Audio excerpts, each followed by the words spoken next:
5, 4, 3, and here we go. Hey, beautiful people. My name is Jamie. My name is Javier. And welcome to Fruitful Sessions. Welcome back if this isn't your first time. And this is a podcast where me and my husband, we talk about all things faith and culture. And tonight we have a very special episode. Yes. It's going to be something that many of us can relate to. We're going to be talking about the pandemic, but more in terms of how it's impacted us, right? Our marriage, the way that we work, the way that we view work, Yes.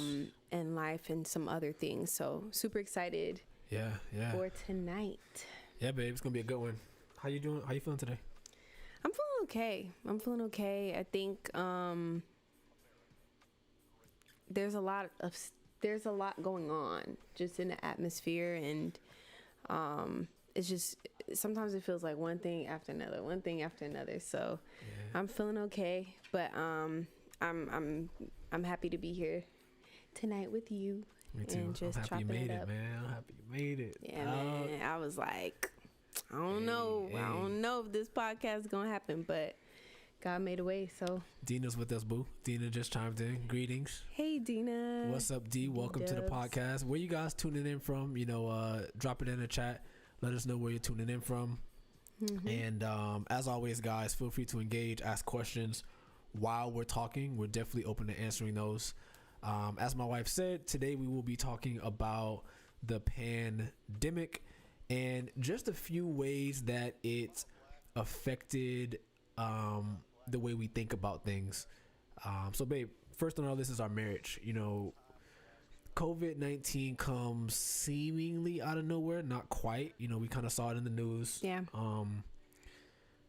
And then it came here, and then it was work from home. Mm-hmm. And then it was mask. And then it was back to work with mask. Yeah. Kind of working from home a little bit, right? Mm-hmm. It was, you can't go to the park. You can't go to church. You can't go anywhere. How would you say that affected our marriage from your perspective?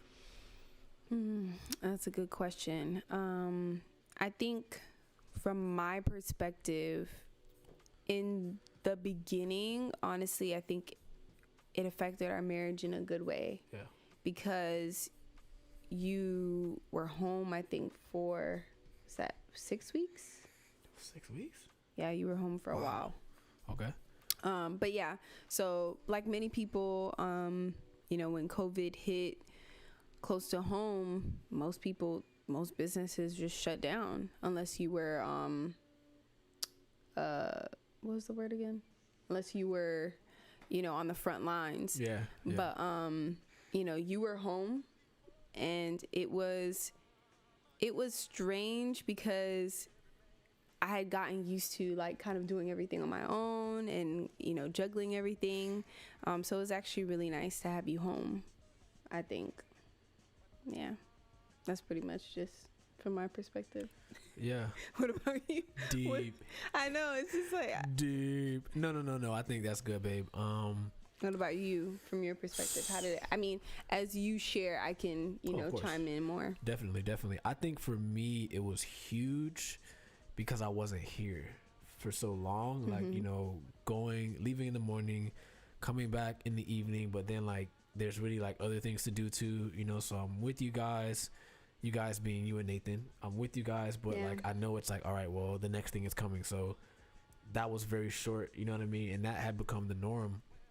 So when COVID hit and it was like, well, and I never really stayed home for like 5 days, but even those 3 days or those 2 days that I got to be home, and even the other days where I was going in and leaving work early, I think just being able to see you guys more was a good thing for me. Yeah. It just, like, it was a good thing. I didn't realize how much I needed it. Well, I knew I needed it, but it was like, whoa, no, this is right. You know what I mean? Yeah. I should see my family this much. I'm not doing that much work at work, that warrants being there 8 hours a day. We'll talk about that. But yeah, I think it was really good just to have that FaceTime with you and Nathan and be able to just hang out with you, and we would do things throughout the day. But I don't know, just that added FaceTime for me added tremendous value, I think, to our marriage, right? It just made us closer to one another, I think. Yeah, and I think even when we talked about this in our last podcast episode, so definitely make sure you go ahead and check that out if you haven't already. It was about our first year married versus our second year. But I think being that our second year married, a pandemic hits, and we have a toddler, and you're working full-time and I'm working part-time remotely. And so I think, I recognize that this pandemic has hit, people in different ways, and want to be mindful and sensitive, to that. However, for us and from my perspective, it really was a special time, I think, in our second year of marriage, because we needed that. It was strange. Like when I say we needed that, we didn't need the pandemic, but we did need that intimate time together where it was sort of no one else for a little bit. And I think that in a strange way, an unfortunate way, this provided that time for us to be able to just, normally what people would have like the honeymoon phase, quote unquote, which I don't even believe in. But I think that this gave us that opportunity to like spend time with each other and chill and, just have fun with our son. Yeah. So it's good. I agree with that a lot. Partner, that kept coming to my mind as you were talking. It's just like, and we talked about this in a sentence last video about the difference between year 1 and year 2 of our marriage. And I think it's true of year 2 because of the pandemic. Unfortunately, as we said, we developed more of a partnership where we are literally partners in life, and we're working on everything together. You know what I mean? Like we're just, I don't know, I just feel like I have a partner, and everything we do is like we're constantly communicating about it, and that wasn't there before to the degree that it is here now. So I think it just increased tenfold when we start seeing each other more, and then we start dreaming together more. Then it was like, okay, well, now we got to put this into action. And I've really enjoyed that. And it's a beautiful thing, because I think that's one of the joys of marriage. You know what I mean? Like, this is my friend. You're my friend. You know what I mean? You're my friend. And you're my friend too, boo. Yeah, that aspect of marriage has been great, and it has been a blessing during this time, because what's going to come from that partnership? You know what I mean? What's going to come from that connection, that revelation, that this is my partner, this is my friend, this is my best friend. The fruit that's going to come from that, the fruit that already has come from that. Whoa. I mean, and we can even, I don't know if you want to transition into like work. Let's go right into it. But it's a perfect transition because, okay, so for me, guys, I mean, at this point, if you guys watch our last episode, you know already that at this point, I'm a full-time stay-at-home mom, but that wasn't in the plan. Yeah. So I'm still actively looking for work, and I end up, doing online teaching. And so teaching English online and doing that regularly. But I also launched my YouTube channel before the pandemic, about 4 or 5 months before the pandemic. And so obviously everyone's home. And so I'm like, starting to do more research and starting to just want to really plug into, YouTube and things like that. And so I start sharing with Javier like my thoughts and my revelation and all these things that I'm learning on these free online classes, and his mind is just like blown. He's like, what? Because before I even launched my YouTube channel, I was like, babe, like we should, would you be open to doing something together, like doing a channel together? And Jay really was like, nah, dog, like, be on camera I'm not that dude. Like, he was like, I remember you saying, like, I'm not that dude. I'm not the video guy. I'm not the YouTube guy. I'm the photo guy, right? Yeah. I remember you behind saying, the camera guy. You were like, I'm behind the camera. Yeah. And I was just like, I disagreed, but if you're, when you know someone and well, you know when to push them and when not to. You get what I'm saying? Like, whether you're married or, you have a friend or you have children or whatever, like, when to push and when not to push. And I knew that was a moment not to push. Yeah. You know what I'm saying? I was just like, okay, go about my business and, really push into what I felt like the Lord was calling me to do at the time. And if fast forward, 5-6 months, we're in the middle of this pandemic and I'm learning all this information, and it's specifically information for you. I felt like it was just like, business owners, do, this is what you need to be doing. And when I shared it with you, I remember you were just like, this is like, I remember you just hearing everything. I felt like I was pouring a fountain over you, like a waterfall, and you just received it. Like, you're just like, this makes a lot of sense. Like, this is all just logical. This is sound. And I think because I was able to give you like a breakdown of like, this is why you should do it. I gave you so many reasons as to why you should launch your own channel, why you should, I'm sorry, I didn't even mention exactly what I was talking about. Yeah. But essentially the revelation was that Javier should actually have his own means of communicating to people, sharing who he is, sharing the gifts that God has given him. Because there's a whole group of people who I can't reach that he can, and vice versa. So that was really cool to see you kind of like grab onto that and like run with it. Yeah, that was around May 15th. It was 2020. that exact day. We wrote that date down, right? May 10th, May 15th, which that's like, May is like a significant month. Is that spring? Wow, that's the month that we got married. That's the month that we got married. That's the month that I got saved. Wow. May 15th, 2010. 10 years. Wow. Precisely a decade later, with my wife, there was another significant revelation. That's crazy. And I don't know what we'll name this era. We'll figure out a cool name for it. But yeah, my wife came to me. She had been consuming a lot of courses and different webinars about marketing and broadcasting and just building a community, right? Building a community, gaining authority in a particular niche. And she was just articulating it so beautifully where it was like, absolutely. What have I been doing? I know, right? Of course Over Studios is going to have a YouTube page. Of course Javier is going to have a YouTube page. Of course Nathan's going to have, it was so clear that what she was saying was the future. Yeah. Right? Was the future of communication. It was the future of media. So, yeah, that definitely, I think, to talk about the topic of work and how in a pandemic, even our idea of work has changed, or it has completely evolved, right? We are on a journey to financial freedom, total and absolute financial freedom, not answering to anyone on a day-to-day basis, but also entrepreneurship, right? Yeah. So not just being financially free, but also being business owners, right? And that conversation about broadcasting and creating a network, essentially, that's our goal, to let you guys in. We are creating a network, right, where we have our own channels and our own segments and our own episodes, right? We're creating this network from the ground up.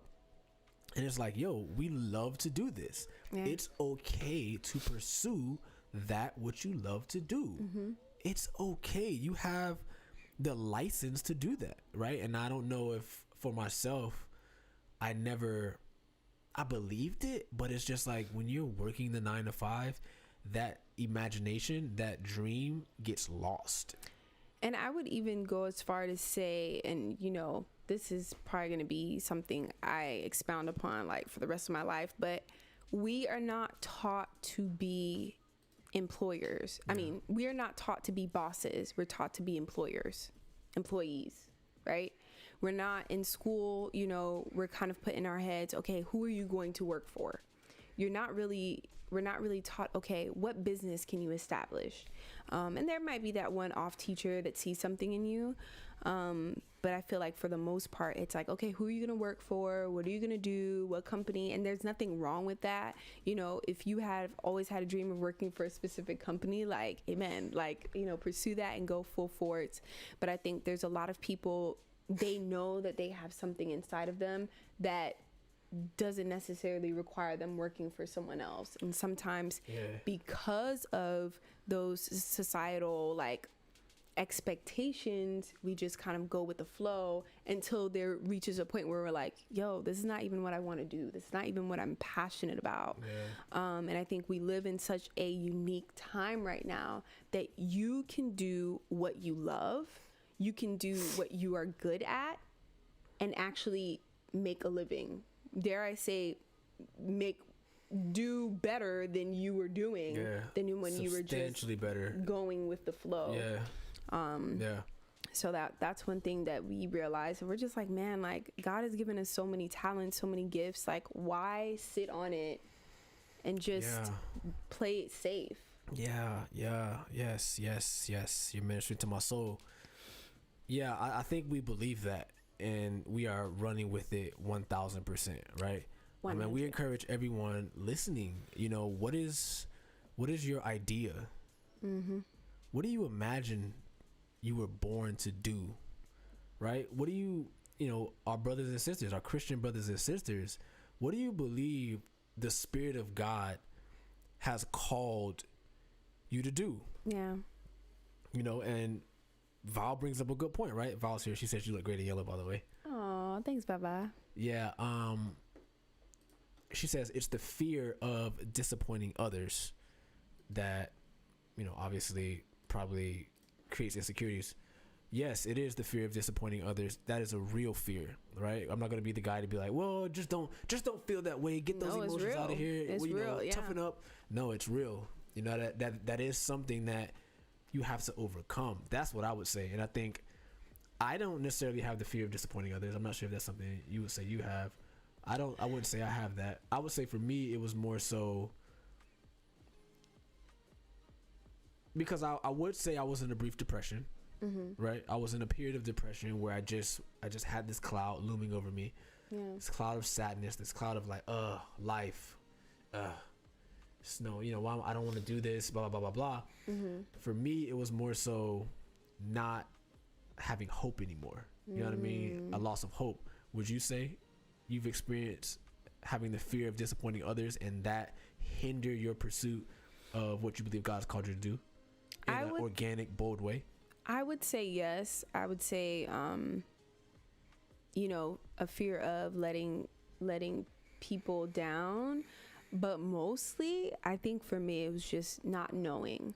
I think when I look back, I realized that I wish that there would have been people to cultivate the gifts that were in me. And I think, and to give the people in my life, my parents, my teachers, credit, I think they saw something that I was good at on the surface, which was academics, and they really pressed that home, right? And so I was definitely encouraged in that sense, but I think creatively, I was never really encouraged that much. Of course, you know, my English teacher was like, hey, you're a pretty good writer. That's it. You know? But I think for me, it was more so not knowing where to go. And so because I was told, okay, you always wanted to be a doctor, you're going to be a doctor, that was what I pursued. And then as an adult, I'm starting to realize, oh, these are the things that I love. These are the things that I'm good at. And that doesn't equate to being a physician. Can I be a physician? Of course, if I really wanted to. It's not a question of capacity. Yeah, it's not a question of capacity. But for me, I realized that the one easy way that I can tell if I am supposed to do something is if I actually develop the discipline to do that thing. right? So expound on that a little bit more. Okay, I'm gonna expound on it. So open that up a little bit more. So okay, so like pursuing, you know, pre-med and all these things, there are some people, they would literally fail a class 3 times and go for it for the 4th time, because in their head they're like, yo, I want to be a physician. It's not just because my parents want me to do it. It's not just because of society. Like, I actually want, this is the way that I feel like I'm supposed to help people, right? So this is the thing they would stay up late for, to study for hours upon hours from a genuine belief that they're supposed to do. Okay. And so for me, the moment that I did not pass calculus, I was done. Do you get what I'm saying? Yeah. Like, I didn't feel it didn't cause, I didn't lose sleep over it. I wasn't like, Did you say what calculus was the class for you? Yeah, calc. Bro, Calc 3 was a class for me, bro. Yeah, I mean, you were an engineering major. It's still calculus. Like, yeah, it's true. That the second time that I felt calculus, I was done. Just like done. Right, bro, but you were engineering, so that's a whole different ball game. Yeah. But for me, it was like, why am I doing this? But I feel like if it was actually something that I loved and I was passionate about, I know myself. Like, it doesn't matter. Like, if I fail something, but this is what I feel like I'm supposed to do, God is calling me to do, I don't care. I'm going to eventually pass it. And so that's why I say, if it is something that you truly love and you feel as though you're supposed to do and you're passionate about and you're good at, you will develop the discipline. I think some people think that, some people are really disciplined and some people aren't. Some people are really organized and some people aren't. Yes. I don't believe that is the case. Yes, I do believe some people are more geared to those things, but when discipline is certainly developed. Yes, discipline is not a gift. It's something developed. It's a muscle, right? Yes, it's certainly a muscle. I agree. So I'm starting to realize that and see that in myself with like writing, with, you know, video and these things, and I'm in a marketing, personal branding, all these things. I'm starting to realize, like, man, I can stay up till 5 a.m. in the morning researching and editing videos and doing things like that because I genuinely enjoy it. So that's what I mean by developing the discipline for what you love and you're passionate about. Yeah. Would you say during the pandemic there's been a doubling down of that reality? That it has intensified, it's become more real? The pandemic is interesting because it's almost like I experienced 2 seasons and 2 phases. There's one phase where I was like, this is the perfect time, go in, go hard, and I experienced that. And then there's the other side of it where it's like all the events that have been happening have been taking a toll on me emotionally and mentally. Does that make sense? So like, even though this is something that I'm passionate about, this is something that I'm good at, and I should be getting more disciplined, all the things that are going on are impacting my ability to do so. And so I think, like, if I were talking to myself and giving myself advice, or if someone out there, needs to hear this, it's okay to take time to just decompress, to get filled, get filled with the Holy Spirit, to spend time with God, to spend time with friends, be safe. But, it's okay to take a step back. And I think for me, that's why, like, I kind of released, pushed my, got my foot off of the gas pedal a little bit, because I realized, like, there's a lot going on. And I think it's spiritual in our world right now that I just didn't think it was super beneficial for me to be speaking on. There's some times where it's like, no, Jamie, like, hey, Christian, you are called to speak up right now. And then there's some times where, demons are fighting demons. Like, I don't need to be speaking on that. Like, I just feel like there's a time to speak, and there's a time to pray and be quiet. And so I feel like this is a season where it's like, Jamie, like, get yourself right, like, get filled with the Holy Spirit so that you can pour out, and when you do, it's healthy, for the people listening and also for yourself. could not agree more. Certainly for me, that has been a keystone revelation during the pandemic. The necessity of being filled with the Spirit before being present somewhere. You know what I mean? Like, your presence is better. Your presence is better when you have come into contact and you have communed with God, right? You know, that's where morning musings came from, right? You know, morning musings is a morning show that I do most mornings. It's, Lord willing, going to be each morning at some point, Monday through Saturday, 8 a.m. Tune in, JBB Edwards. But that came from a place of being filled with the Spirit of God. It wasn't some strategic idea. It was like, no, wow, this is rich. This is rich. Let me share it with somebody. You know what I mean? So I 100% co-sign that. And also to tie it into work, I don't know, man. This pandemic has made me realize how short life is. I know that sounds I don't know if that sounds shallow, but it's like, no, I mean, life is true. Very short. Yeah. We don't have a lot of time. At any moment, you could lose your livelihood, right? If you're working for somebody, at any moment, done. Everything, gone. No matter 10 year, what's that? Even some people who own their own businesses, small like business. mom and pop, what are gone. you? Boom, gone. You know, I even thought about that. We had several conversations like, yo, even if I would have left my job 5 years ago, right? Started a successful business, made 6 figures on a year. This pandemic could have taken all of that away, right? There are people who are starting from scratch, right? You know, so our privilege, you know, we're very privileged to still have a level of income coming in, to still have a level of employment that's supplying, and it's almost like a reset took place in society, right? Especially for photographers and videographers and creatives, there's been a reset. There's sort of been this crazy equalizing that's taking place where everyone's starting at the ground again ish. So I think that's been a revelation. Like, man, be thankful that you didn't just do what you wanted to do when you wanted to do it, but that the Lord kept you where you were for a time such as this, right? And I feel that we're in a better position, you know, if this passes over, whatever the new normal becomes, that we're in a good position, you know, to capitalize. This is a capitalistic society, right?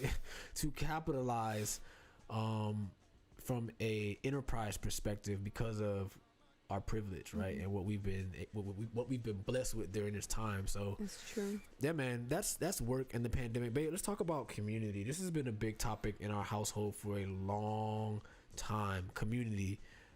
What community is for us as Christians now during a pandemic, what community is for us as Black Christians now in South Florida, right? It's been something that we have longed for in terms of community, just being around other believers, like-minded believers, you know, who we vibe with, who we mesh with, but who we can also build a tribe with. That's something we've struggled to find. How has your idea of community been affected by this pandemic?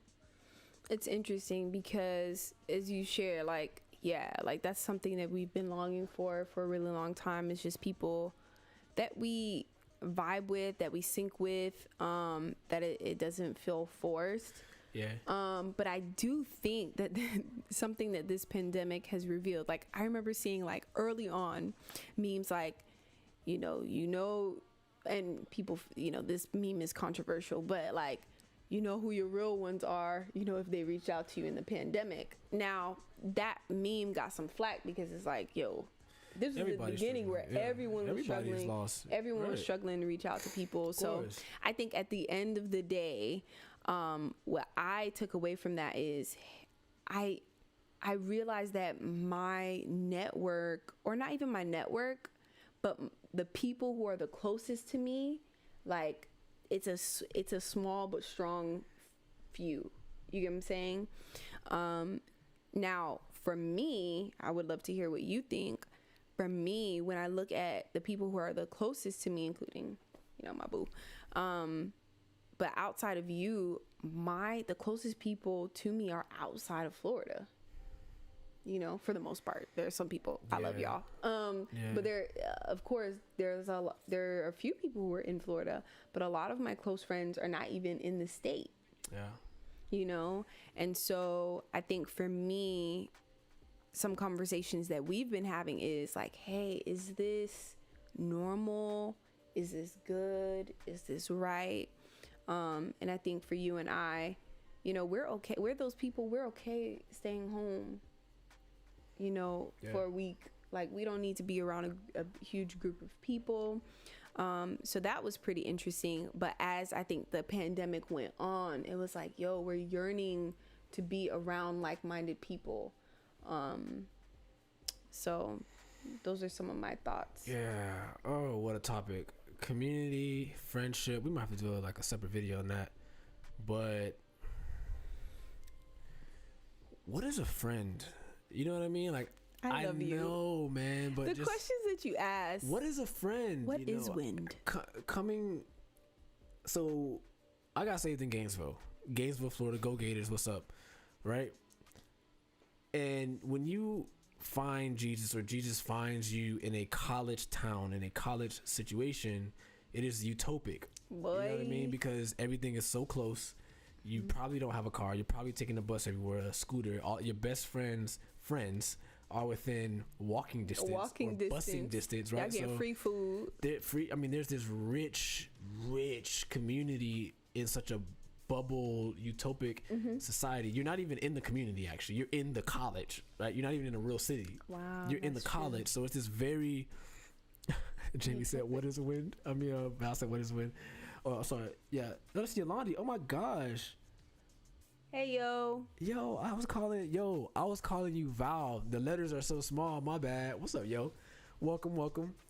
But, like, you get this idea when you're in that environment that, wow, this is what life is. Certainly, I will be filled with joy from fellowship from all of these so close people in proximity to me. I'm so done with you. But then you move to South Florida, right? And you like, oh, everything's 30 minutes away. You live where? You live in Miramar. Okay. You go to church in Miami? You driving to church 45 minutes You away. live in Fort Lauderdale, but your church is in Boca. Okay.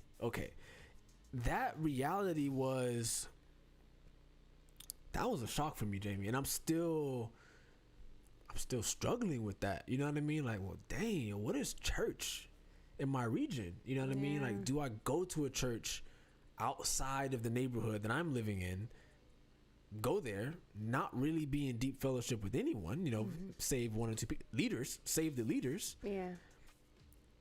Is that the most fruitful situation for me and my family? The pandemic really spotlighted that reality, right? Like you said, okay, it's the pandemic. Who am I hearing from? Yeah. Who do I find myself reaching out to? Right? And, you know, as we've seen relationships deepen that were not as deep before the pandemic. That's so true. We were not as in deep of fellowship with these individuals, and now we're talking to them every day. Rich fellowship. We got group chats. You know, we playing games together. Like, it's this whole different level of depth where you're like, oh wow, so that's where the value was that I couldn't see pre-pandemic. That's where a level of community was, right? So now I'm taking a step back and saying, okay, wait a minute. Hold on, let me straighten the hat up. Let me stop placating, right? Let me just stop being a church attendee, right? Because I'm the guy, I'm like, okay, let's go to church, let's serve, let's do that, because it's what you do. You go to church. That's what you do, right? You find somewhere to serve, you get in, and you make friends that way. But we got to start reevaluating where does God want you to be? Why does he want you to be there? Is there rich fellowship there? Fellowship is a part of the Christian faith. We see that Acts either 2 or 3, deep fellowship. They broke bread together, read the words of the apostles, right? Read the writings of the apostles.